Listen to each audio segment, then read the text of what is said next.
Welcome.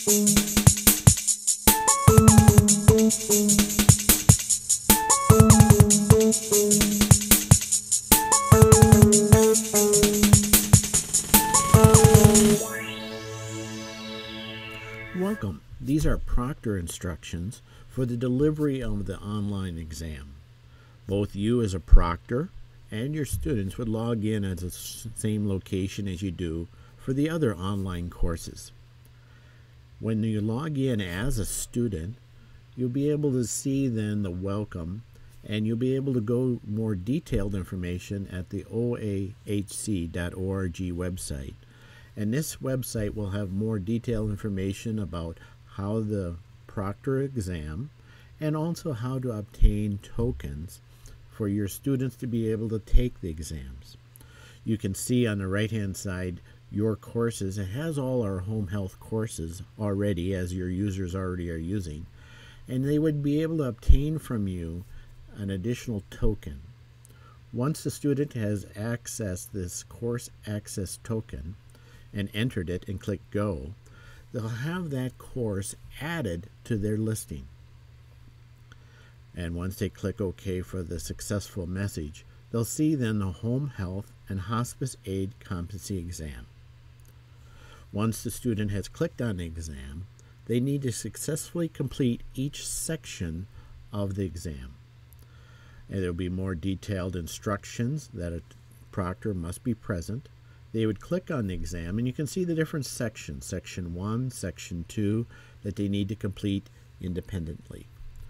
They would click on and have to enter a password from their proctor. Their proctor would type in the password, and then the student could go ahead and do that section of the exam.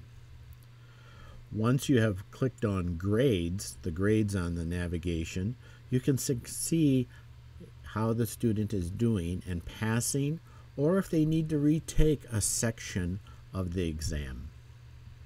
There is a certificate status, which also indicates their progress in completing the exams. Once the exam is completed successfully, they'll need to complete the certificate of completion. The certificate of completion is the same as their other home health aid courses. They enter their first and last name and click on the next step and do a simple 4-step process to be able to print off their certificate. Their certificate is also stored in the MyCU tool that they can reprint at a later time. Here is a look of a special login that you are given as a proctor. When you click on as a proctor, there will be very special information that only a proctor can see. And you can see the proctor training responsibility, the proctor exam listing, and the important proctor passwords for each of the exam sections. These exam section passwords is what you would use when you're proctoring the student. As a proctor, you can then click on the proctor exam listing. This will be an additional link for you to be able to see the different attempts done by the student. If you need to counsel or work with a student in seeing why they're not passing a certain section of the exam, you would click on that link and go, like, for example, to Section 1. Under Section 1, there's a small drop-down arrow that you can click on and go to the Grades link. On the Grades link of that drop-down arrow, you'll be able to search for the different attempts done by this user. There's users, attempts, and questions as different tabs. I somewhat prefer the attempts tab. And then you would enter the username of the person that you want to examine the attempts for. So you enter that, do the search, and there you can see attempt number 1.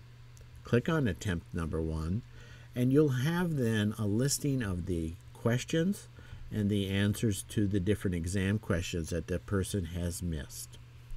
So as you scroll down, you'll see the question 1, and here's an example of what a question would look like.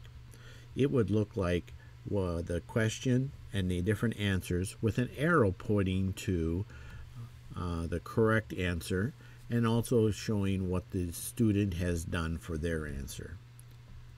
So this is a way that you as a proctor could assist a student with their exam attempt.